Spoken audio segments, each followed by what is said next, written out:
Welcome to another pop-up Black College Experience. We know we've been on and off the radar, but we're coming again for another week of the pop-up here with Black College Experience. We are getting a lot of things that's been going on in Black college sports, Black college media, so we're just going to break it down to you and catch you up on what's been going on. Even though we have no football season right now, we do have someone on the line that's a Jaguar now. You know, I'm a Jaguar, so we got another Jaguar on here. So my Jaguars, wherever y'all at, Jaguar Nation, we do have a special guest tonight, Curry Allen. That's straight from the Jaguar Nation, straight from the Bluff.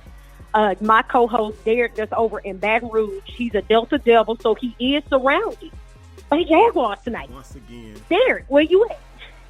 I'm good, just surrounded by Jaguars like I always am, living down here in Jaguar land. I can't escape y'all, you know. I bet if we beat y'all again, I'll escape real good. We gonna have to find some valley people to come on the show and have a conversation, so you won't feel like that we always teaming up on you, because we can always find some Southern people, but we gonna find some valley people, so you won't think we teaming up on you. Being surrounded by you, Jags. I've grown quite fond of you the past couple of years. You know, being down here in Jaguar land, I have to say, Jaguars has treated me quite well since I have been down here. Likewise. So you want to hop right into this, or you go ahead, Curry? Yeah. Welcome to the show. Well, hey, what's up? We have Jaguar Curry Allen. And listen at that Jaguar vibes. You heard that Jaguar vibes. You heard that energy. So let me tell you how I found Mr. Allen. Now, okay. I had surgery in July, and so my mom was down here, and she had control of my television. So everything my mom watched, I had to watch, because I didn't feel like moving, getting up, or fighting her for the remote. So there was this movie on Amazon Prime called A Life to Choose, about a young man finding his mother, meeting his brother, drug dealers, and there was this guy that was had dreams of playing college football, but he got derailed, and the dream was able to be, I guess, realized through playing flag football. So I was like, okay, written by a black guy from Louisiana. So I was like, man, the Louisiana movie scene is blowing up. So when I looked at did a Facebook search for Curry Allen, he came up, and it was his cousin said, hey, y'all check out my cousin Curry Allen, former Southern Jaguar wide receiver in A Life to Choose. And I was like, oh, I have to reach out. And your cousin connected us, man, and you've been awesome. You know, been patient with us as we were able to get you on the calendar and bring you on the show. So, ladies and gentlemen, I want to introduce you to former Southern University Jaguar actor, singer, all-around super talented guy, Curry Allen. What's going on, Mr. Allen? What's up, y'all? Jaguar, stand up. We up in the building, baby. Listen at that Jaguar energy. I got to start off by saying this one thing. When you look up in the sky, you see the clouds. It's white. Yes, sir. And when you look up there, when you look at the sky is baby blue. When you look at the sun, it's gold. It's gold. Derek, guess what? Yeah. God must have been a Jaguar, baby. A Jaguar. That's it. Southern Jaguars get it. Yes, sir. You know, that's the first time I've ever, Keisha, that's the first time I've ever heard that. Everybody got a different version. Oh, man. That's the first time ever. I kind of like that. You know, I mean, like being down here with Coach Odoms and his mantra of chop wood, carry water, and now to hear that since the sky is blue and the sun is gold. The cloud's white. Must be a Jaguar. Had to be. Maybe he cast y'all out of heaven. Maybe he cast y'all out of heaven down here. He left us down here for this. Maybe so. Left y'all down here, stuck with us Delta Devils and Grambling State Tigers. That's and Alcorn and everybody else, the other people. At Yeah, the other 11. So we've been Keisha, enjoying it. I'm gonna be a gentleman and let you lead it off. Ladies first. Okay, so it's like Derek. Derek, he did have to send me the information, and I did. I was doing the same thing, but I always like to start back with the high school days. And I noticed you did basketball, football, track and field. So you were pretty much out there doing everything in high school. How did you arrive at the point where you wanted to, I guess, say I'm going to settle or what I'm going to do is play football? How did you arrive at that point of playing just football? I'm going to say after high school, when you went to college, how did you figure football would be your thing? Well, Keisha, it was crazy. My story was really, really crazy, honestly. So Oh, we got I time.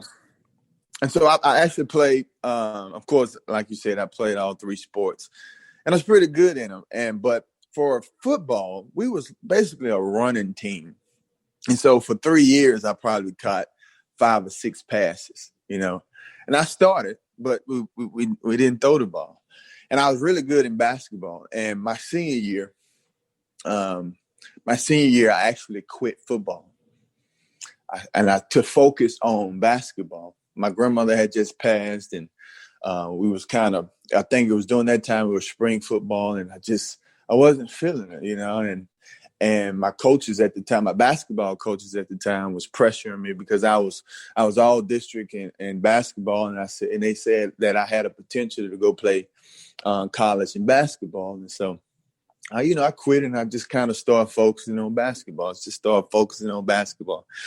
And one day, man, it's nothing like football. You can kind of smell it in the atmosphere.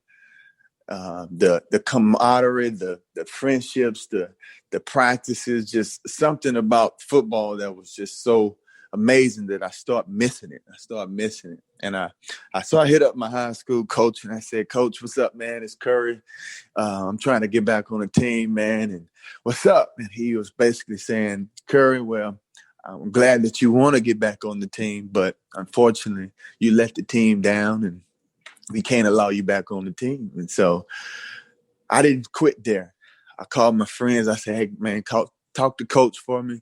I'm trying to get back on the team." But I told him what was going on, what was on my heart, what was on my mind. And it's like, we're going to talk to coach. So they talked to coach, and coach still said no. So I tried at least about 5 or 6 times, and he said, no, no, no, no, no, no. So I took it upon myself and said, well, I guess football was really out. So I really need to start focusing on basketball. And so I went outside. I was at my house and I was working on my jump shot and fundamentals. And my mom called me. She said, "Curry, get your stuff. You're going to practice." And I was like, "Well, basketball hadn't started, Mom." And she was like, "Well, no, you're going to football practice. I'll talk to the coach for you." My mom didn't know what was really going on and how much I was missing football. And so she finally said, she talked to the coach, and it was just mind blowing. I never really thought about what she really told him. I just was happy she talked to him, and he said, "Come back on the team." So I went and met with him. He said, "Curry, your mom told me what was going on. For the first 3 games, I'm going to have to suspend you. And from there, man, you can just get back into the flow of things." And so for the first few weeks of practices, I was really getting any reps. I was used to starting, and I was sitting on the bench, and I was like, "Man, this feels weird over here, man." And I'll never forget one of the coaches come up to me, and he had this little cough, and he'll cough a little bit. And he said, "Curry, just hang in there, man. Just hang in there, man." And so I hung up in there. In the first scrimmage, I wasn't expecting to play. It was a jamboree, and I wasn't expecting to play. And he, next thing you know, I hear my name, "Curry, get in." I was kind of startled because I was like, "Huh? What you said, coach?" He said, "Curry, get in." So I ran in the game, man, and since then I was playing. That year I had almost, 87 catches, 1,000-something yards, maybe 13, 15 touchdowns, all district. First time ever really getting that large amount of stats. But I wasn't really heavily recruited, you know what I mean?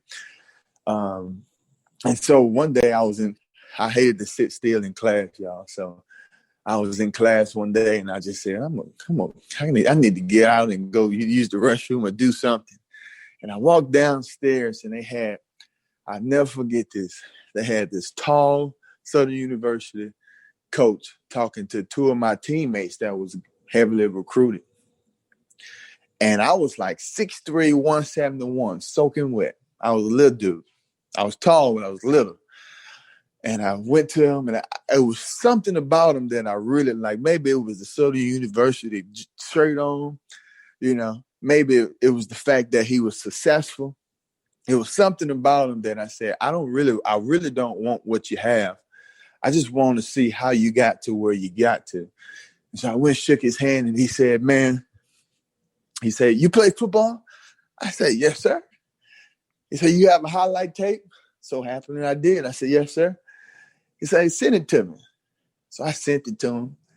3 days later, I get a phone call, and I really didn't answer, and he left me a voicemail. And he said, Curry Allen, this coach hurt, man. Listen, I talked to Pete. We want you down here at the yard. See, we throw the ball down here on the yard. And so he said, now call me back. We need to talk. So I called him back, and he began to share with me. He said, listen, man, we're out of scholarships, but we want you to come play. We'll figure out how we're going to put you on scholarship and all of that. But right now, we want you. And I was excited. It felt good to be wanted, So I called my parents. I said, hey, guess what? Son want me to come play. Son want me to play. And they was like, well, Curry, good. That's great. Well, how we going to pay for school? I said, I don't know, but hey, something's going to happen. Something's going to shake. And so that summer, I went and I practiced with the team. I used to do training throughout the summers, and I went down there and I saw these guys, man. I said, man, these some big old dudes. I was like 6'3", 171. I said, I got to do something. So I beefed up real quick. I went from 171 to 190. Gained some weight, got some strength. The next year, they put me on full scholarship. And basically, I went from a walk-on typically to the number one receiver on the depth chart by the time I finished school. So that's how my journey started. That was a journey. That was a journey. That's a lot. So and this leads you back because I wanted to draw back into this, and I do. Your mom talking to did she ever tell you what she said to the coach?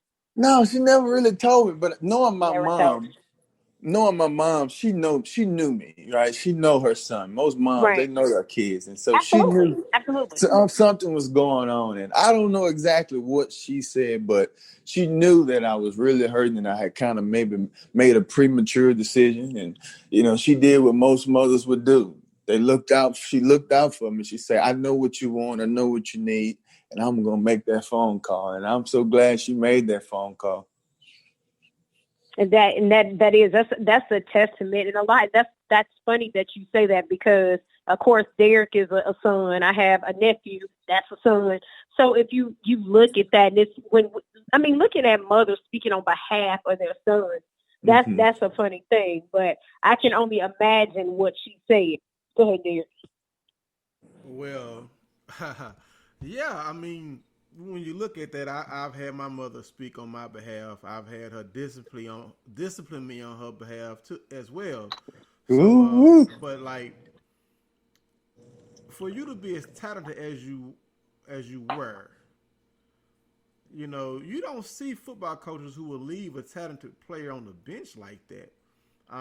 Did you ever talk to him about why he chose to do that? Even though you overcame that, but probably had to cost him some victories. I guess in most cases, you do after practice rolling. You don't sit a talented guy on the bench that can help you win. Y'all understand he wanted you to earn your spot back. Yeah. So kind of tell us how that kind of went. Did he ever talk to you, or have you ever talked to him later in life and asked him, hey, coach? No, I never did. My parents, they taught me to say yes sir, no ma'am, and so I was just this real respectful guy. If you said something, I'm gonna respect it. But I got it. I felt like this is what I personally felt. I personally felt that because he felt like I quit on the team, Right. you know, that it should be some type of consequence or repercussion. And so what he was basically trying to do is to discipline me and let me know, hey, this hurt the team.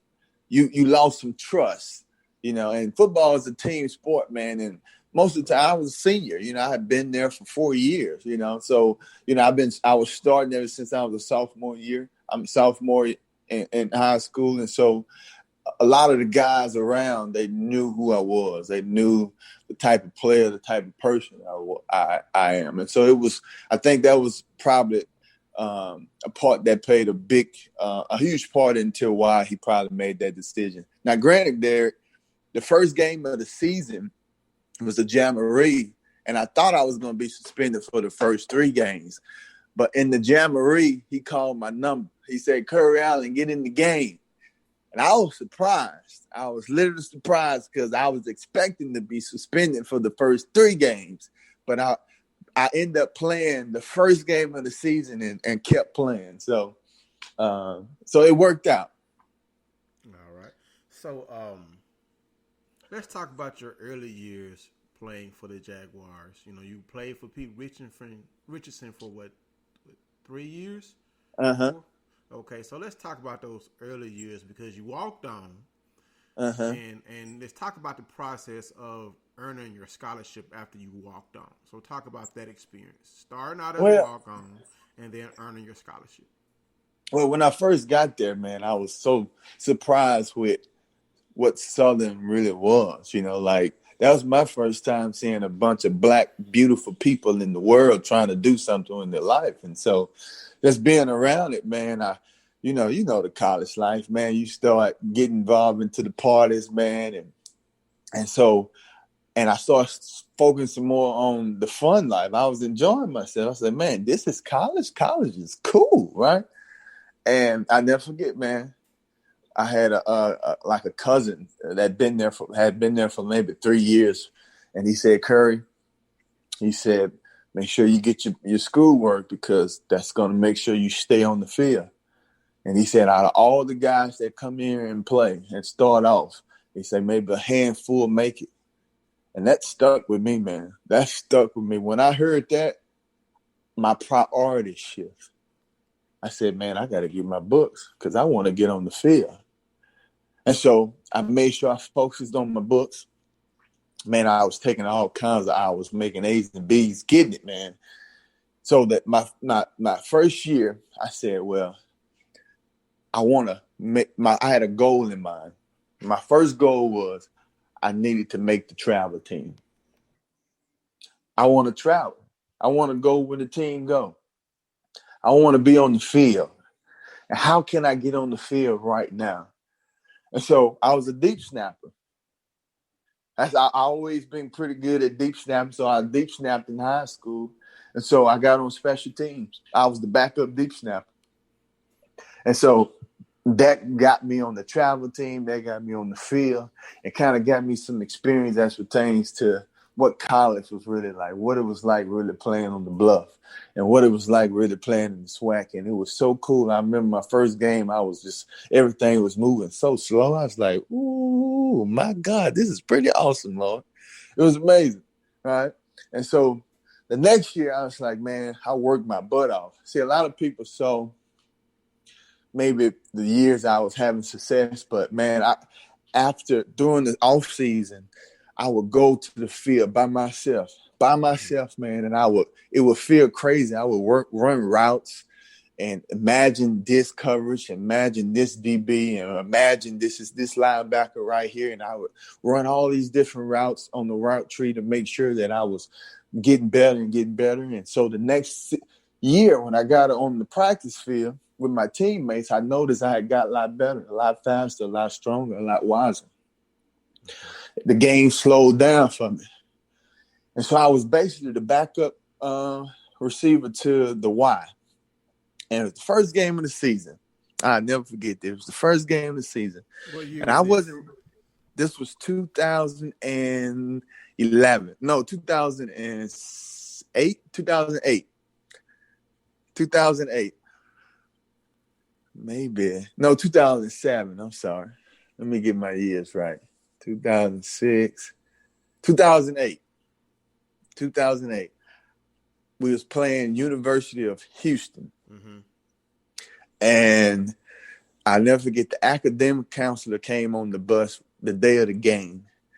And basically, the guy that was in front of me on the depth chart, she said, "Hey, come with me.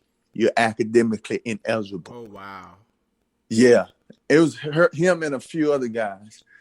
And so my coach pulled me to the side. He said, "You're up." Start. That game, You started? Yeah, I started. So that game, I had like 5 catches, maybe 80, 90 yards. And I'm talking about big time catches. Man, I was catching stuff I didn't know I could catch. I was like, okay, God, that's cool. Let's roll. And from that moment, the coach was like, we can trust you because we know that you're ready for the lights. You can handle the lights. You can play. You're going to make some plays for us. And that's how I kind of got on the field and earned my scholarship. Yes, indeed. Do you remember who your first career touchdown was against that year? Tennessee State. Tennessee State. That's right. Good memory. Good memory. So, what was your major at Southern? So my major was psychology. Okay. So, Me, Jaguar, me too. What? All these With Dr. mentalist Rackley? Jaguars. With Dr. Yes, Rackley? indeed. Yes, indeed. Reginald Rackley. He was something else, man. He get you right. He did. Yes, He indeed. did. Yeah, He's and still one of my favorite people. Yeah, so he really I'm a is. computer science major, by the way. All Okay. y'all psychology majors, reading people's minds and all that stuff. It's the study of human behavior, man. It's the study of human behavior. I know. I just always make that joke. But you heard Derek get excited when he fixed whatever he fixed. So that should have told you that he was an IT person. Right, he got excited right. when he fixed whatever he connected. He got excited about that. yeah. So that should have told I've you been that he trying was to an IT person. I've been trying to fix this other issue for a while. Zoom and Spreaker just hadn't been getting along, and I finally found out what was going on with all these different little drivers in there. So I was happy to fix that, most definitely. All right, so like I said, you had your first start against Houston. You caught your first touchdown against Tennessee State. So, as a college football player, do you remember how it felt catching your first career touchdown? I did, man. It felt how to describe the feeling. It feels like you belong. Mm-hmm. It was a high that it was almost like, man, this is pretty cool. Like, it's humbling. That's the best word I can say. It's humbling because you know where you come from and you know what you've been dreaming about.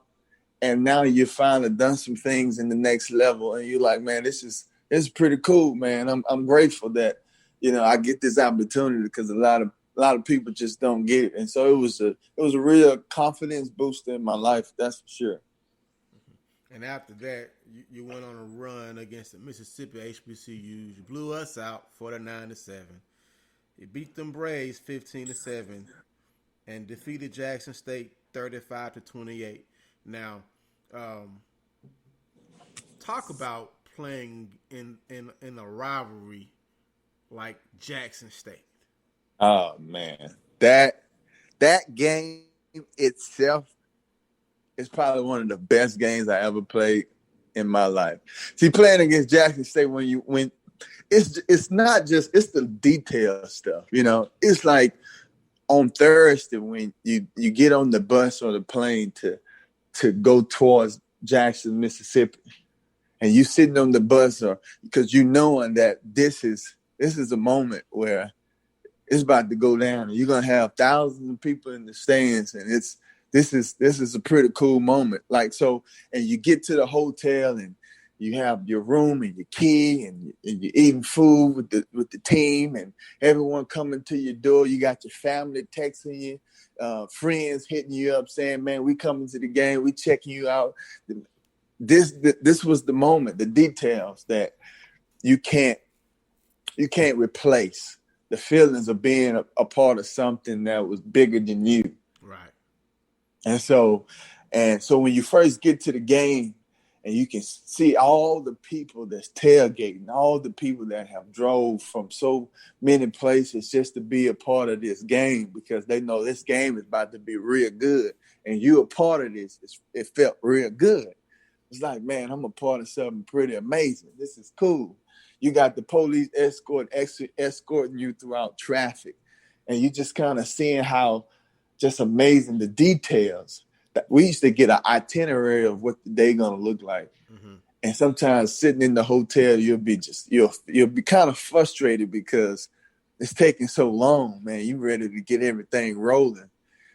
And so when things finally start rolling, it's rolling. And you get to the stadium, and when you see fans already in the stadium as you warm up, you know this is something different. This is something different. The fans talking noise to you while you catching passes in warm up.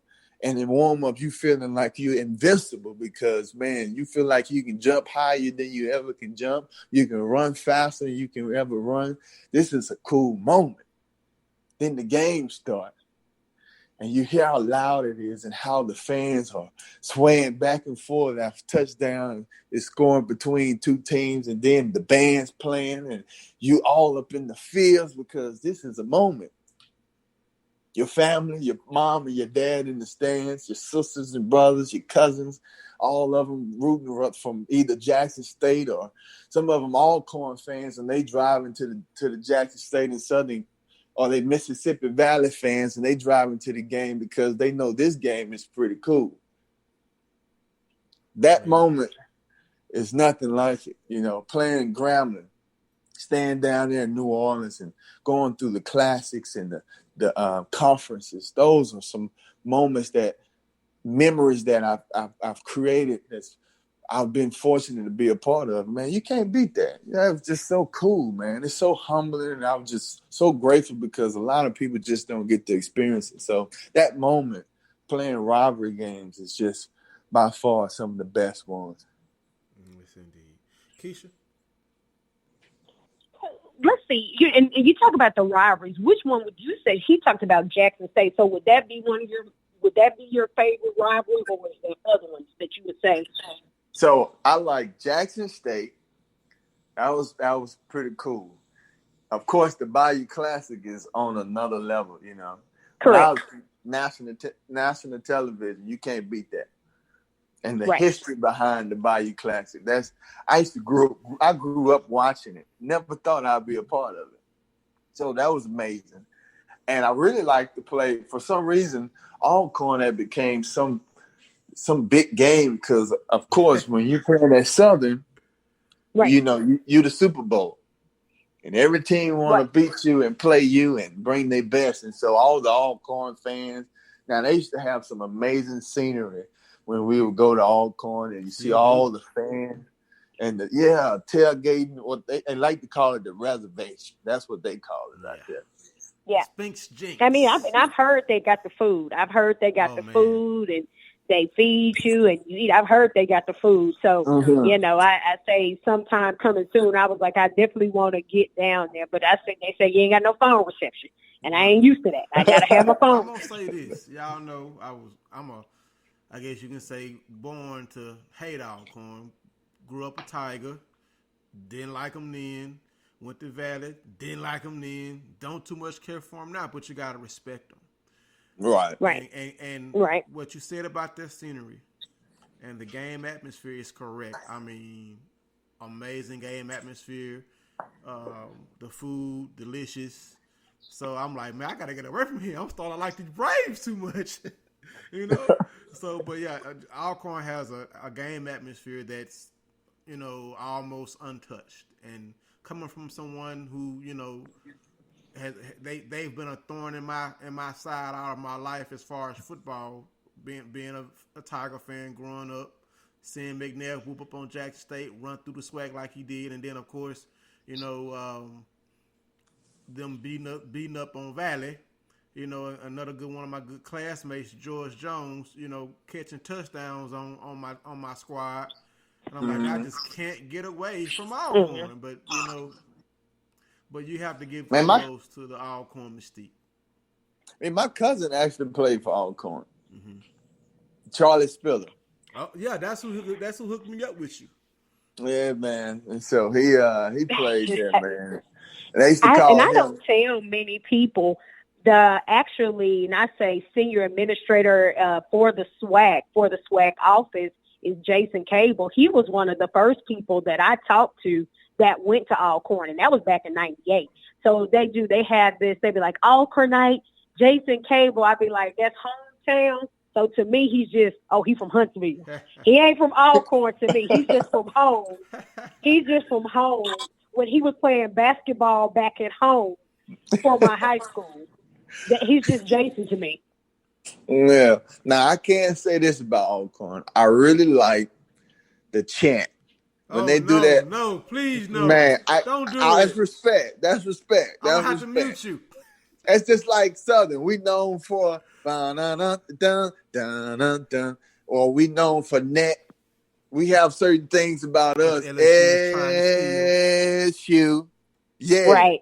So we have certain sayings about how we do things at Southern. Alcorn, that the chant thing, that's pretty cool. And then you have Grambling.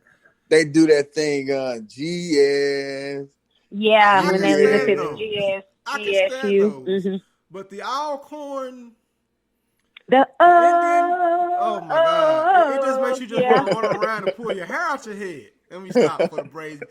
I was on the sideline. But the Braves just passed. You can't deny right now. We'll take some Braves, some Southern, we'll take anything right about now. I don't care what it is. I'll take anybody's chance at this point. It's just like we just living in a twilight. I will take any chance right now. I'll take a scrimmage game. Man, I'm telling you, it's miserable without the football, man. It's miserable without SWAC. And it's not like the SWAC, baby. That's correct. It's not, and we're only getting better. So let's go into this arena football. I did, and that the funny thing is that's where I started. My career started in arena football. That's where I actually started watching and writing more. That's where I started, back in arena football. So this was arena football. This was when it was AF2. And at that, it was the Tennessee Valley Vipers. And that's who I started with, the Vipers. But talk about your time when you were playing with, was the Amarillo Venom? Talk about your time there, because a lot of people that don't pay attention to arena football, it's actually a great game to watch. It's really a great game to watch. So for me, I saw a few clips of arena football. You know, I think New Orleans used to have a team, and so I knew a little bit about it. And so when I got the phone call they had the voodoo. So ironically.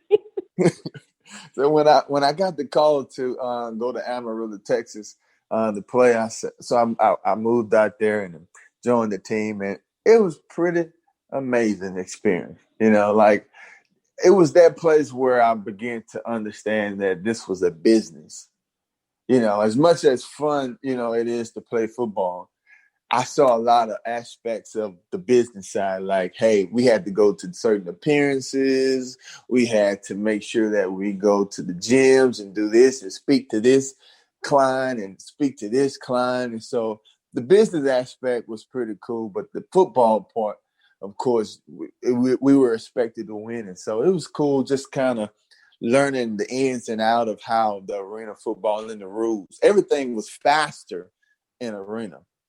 Like because of the type of facility you played in, the small field, the walls, you had to be a lot quicker.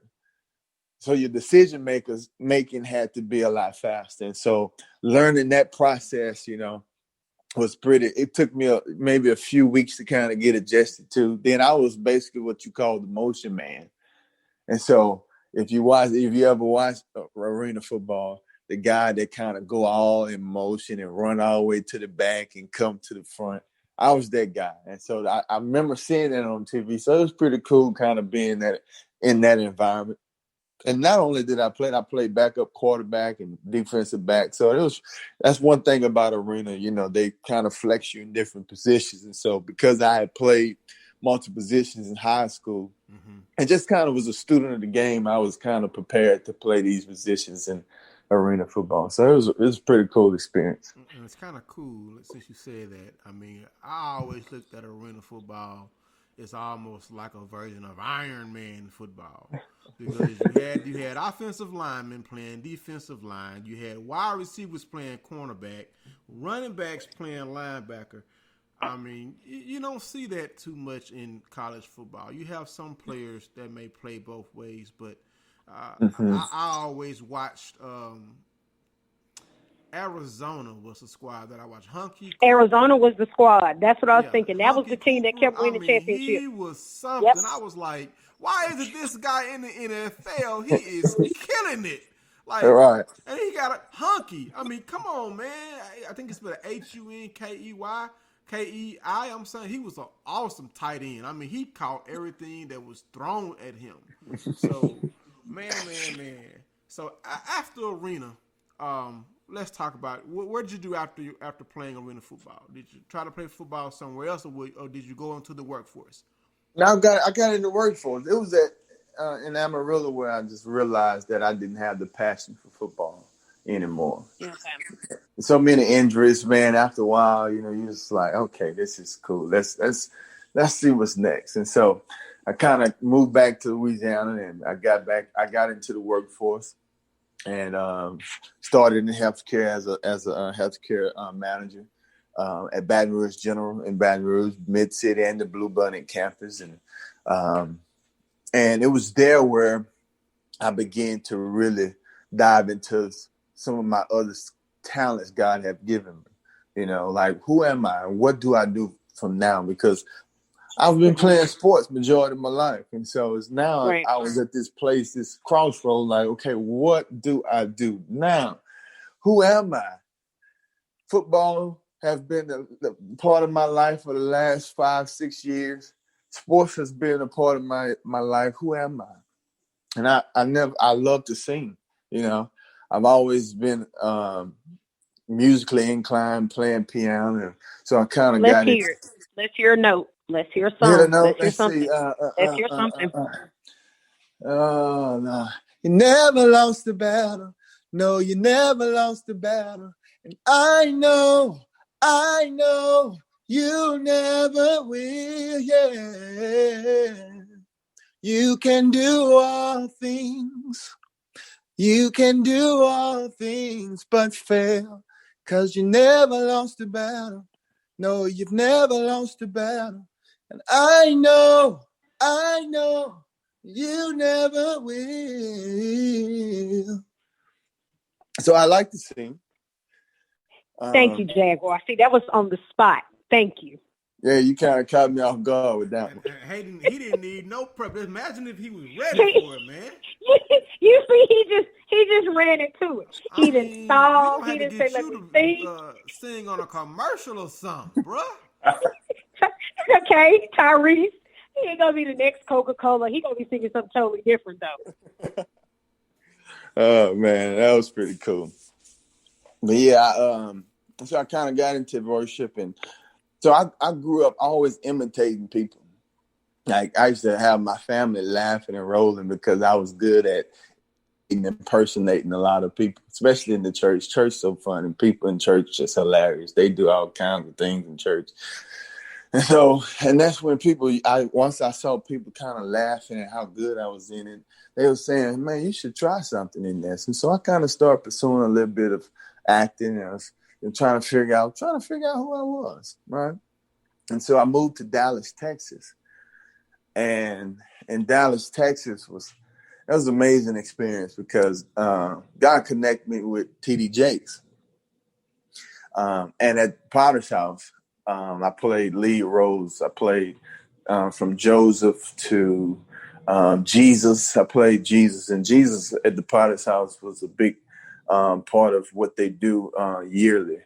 And so to play that role with so many lines and to just experience that type of experience and sit down with T.D. Jakes and chop it up with him. And I was like, when God say eyes haven't seen, ears haven't heard, he'll literally blow your mind, man. And so Come on, somebody.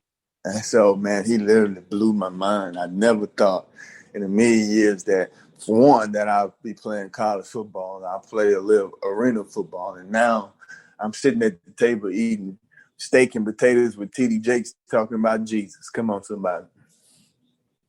So that was a pretty cool. Preach on a Thursday.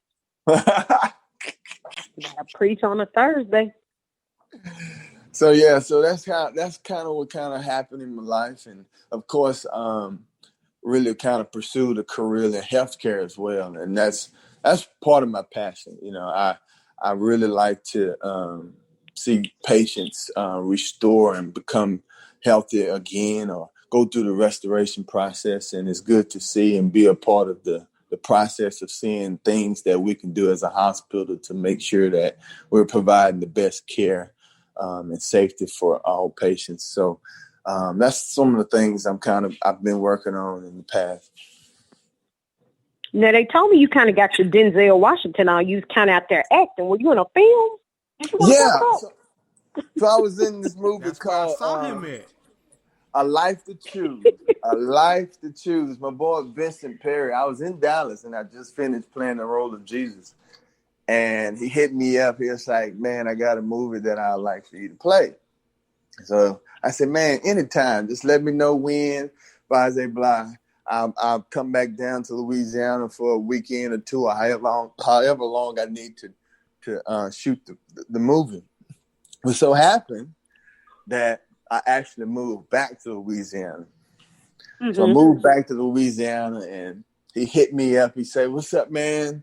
We kind of gearing up about the movie, trying to figure out certain dates, what works best for you. And I told him, I said, guess what, man? I'm back in Louisiana. I said, I'm pretty much available a lot of days. So and I sent him some days, and I went in, and he said, okay, cool, come in and audition. I want you to see, I want to see how you connect with the other characters. I said, okay, cool. So I went in and auditioned and kind of acted with some of the characters, and man, it was a blast. And just kind of get the story of what A Life to Choose was really about. I resonated with the story. You know, I resonated with Kenny, which is my character in the movie. And it's basically, like Derek said, it's about this guy. He was basically trying to find who he was as a person, who his parents, who his mom was really, who she was, and where he came from. And in doing that, he began to find who I am as a person. He met me, and I was a guy that was kind of got stuck in a wrong life, so to speak. And I had a lot of potential, but because of my situation, I had to kind of settle for what I had to settle for. But he came in and he saw potential, and he had connections, and those connections and our friendship created an opportunity for character, man, and he had an opportunity to go play football in college, and so it was a really cool experience. Good movie. Derek, Yanni. It was an excellent movie. I mean, had me on the tip of my seat, man, because I was like, please don't let Kenny get shot. Please don't let Kenny die. Let Kenny make it. And and you guys have to show off your football skills, and you were the star player on your team, and the drug dealer guy. I mean, you got a chance to get some revenge on him. So talk about that scene when you got a chance to knock him upside the head and save. I can't remember the young man's name. The guy who helped you get the football scholarship. Yeah, well, I got told the director, I said, hey, man, you got to let me do something to this guy, man. Look, I can't keep letting him punk me around here, man. Look, I'm from Southern University, man. I got to represent. He said, all right. So they wrote something in the scene, and man, it was a pretty cool experience just when it happened. Now, when you're shooting the movie, you're in the fields, you're in the emotions, and it's pretty cool. But when we actually released it, and actually had our first showing, and when you saw the fans and how they responded to the moments, that's when I realized, okay, now that they going with the movie. This is something that they're enjoying, and they really appreciated the fact that I knocked Big C out. So that was pretty cool, man. That was Big awesome. C need to go. because he just was ruthless. You know, all Kenny was trying to do was get his life together. Kenny had basically raised himself, and he had a chance to go to college to play football, maybe NFL dreams. And Big C was just trying to hold Kenny down. You Right. know, so I mean, I really enjoy that movie. Do you see yourself maybe continuing to act in the future if Mr. Perry contacted you to be in another film? Oh, absolutely. This is something acting is something I enjoy doing. I love doing it. It's natural. It's something I don't have to really work at too hard. And so I enjoy doing it. And so any opportunity, man, that's one thing about me. That's how the whole Southern University thing started. Just an opportunity. You give me opportunity, I'm gonna take it. I'm gonna make the best of it, baby. And so, that's one of the things that I definitely would like to do again. I actually talked to him maybe a few weeks ago about doing a sequel, coming back and kind of showing the story of what happened when Kenny got to the next level and Josh. And so he said they're kind of working on certain things. And so we'll see how it turns out. I actually would love to see that because the brother who got shot, I mean, he survived, so I mean, it was just an amazing story, well put together. And it's good to see African American filmmakers and also in Louisiana, just showcasing the I guess you can say the city of Baton Rouge. It was just awesome to see. So and that's kind of like I said, that's how me and you got connected, and man, found out that you was a Jaguar, and I was like, man, we got to get him on Black College Experience, and here you are.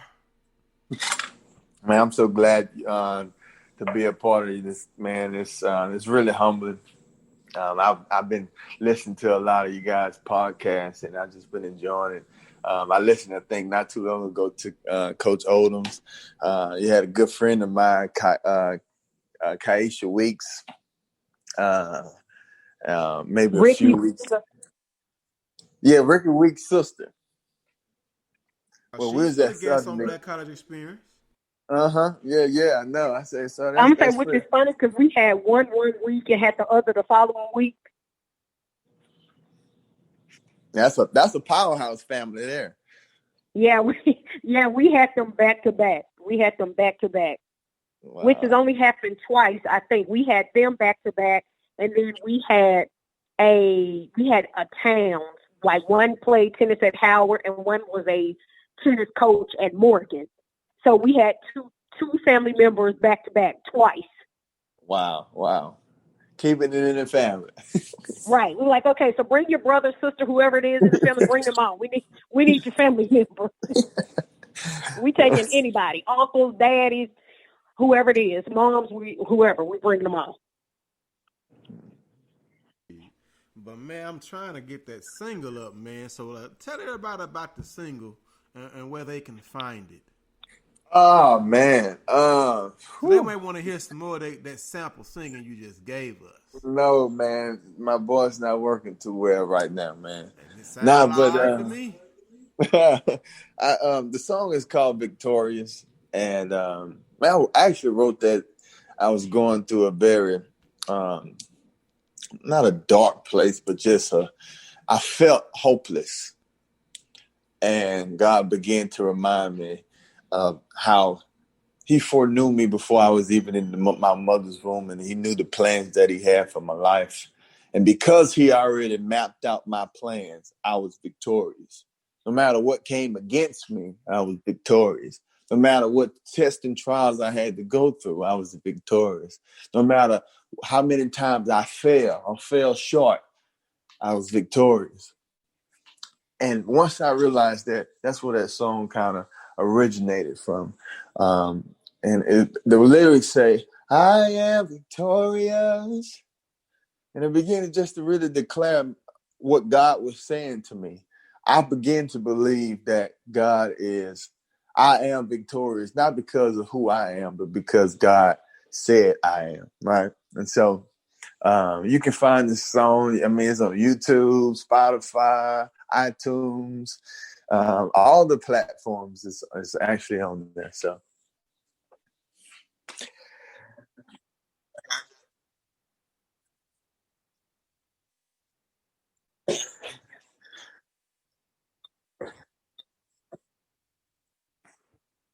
Man, I appreciate that, man. I appreciate that. I don't care if you went to Mississippi Valley. I appreciate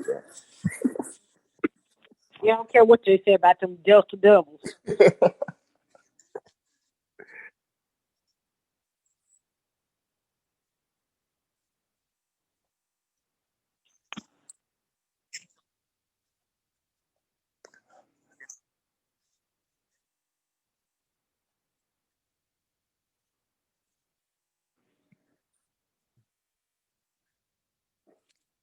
Uh-huh. Uh-huh. I mean, I feel like this, man. First of all, in the East, they really didn't have to pay um, as great of a competition as we had. And so now we'll see what they're really made of as pertains to how they're going to have to play in the West Side. And actually, I feel like it's good for the SWAC. At the end of the day, I think it was time for us to take it to the next level. And so by them adding FAMU um, to the conference, and now we got prime time in here.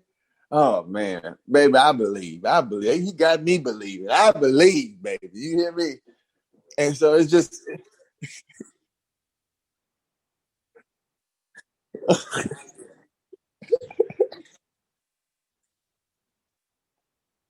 oh yeah, we gonna whoop prime time. We gonna humble prime time. Prime time, he's definitely gonna lose. But what I really like about it is it exposes the HBCU. It's so much negativity sometimes that make be surrounded by the HBCUs, but man, HBCUs have so many amazing, talented players and people um, in the conferences, in the school system. So many leaders, so many people that is going to be business owners, and so many different type of leaders that's going to come from HBCU. So it's good to have someone of his caliber to come here because now it sheds a bigger light on HBCUs. And now you may have more people wanting to come to experience what we experience as being part of HBCUs. Yeah, they may have to stand in the financial aid line for about 4 or 5 hours. That's cool. But guess what? They're gonna experience it's really words can't really describe what it's really like to go to HBCU. It's different. It was the first place where I owned my blackness. I became proud to be black because I had in my life I had never saw so many black people trying to be successful in life and do great things and all this. And so to see it and to be a part of it, it felt good. It was like, okay, this is who I am. And it's good.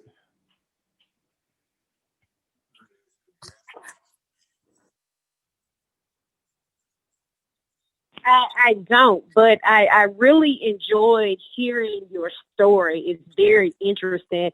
I didn't know I was going to get a sports story. I was going to get church. I was going to get gospel. I was going to get a celebrity. I didn't know I was going to get all this in one show. I don't think we never had all of this in one show. We got all of this in one show. We got like 5 different things in one show. So Oh as no. Derek always says, you're no longer family, or excuse me, you're no longer a guest. You're now family. Whenever you want to call in and join in with Black College Experience, you're free to. We're normally on Sundays, but because of everything that's going on, we have been doing Thursday night shows, and that's just how we're rolling. Um, Derek, anything else before I say the final thing?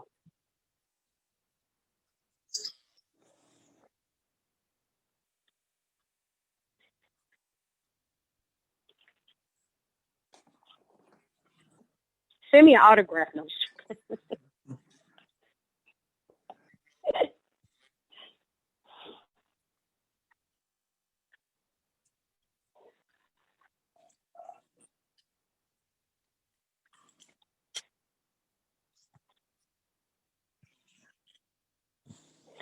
All right, before we get up out of here, next week we're taking it over to the one and only OBC. We're going out of the conference, but we're taking it over to the OBC, to the one HBCU that's housed in the OBC, and that's none other than Tennessee State University Tigers.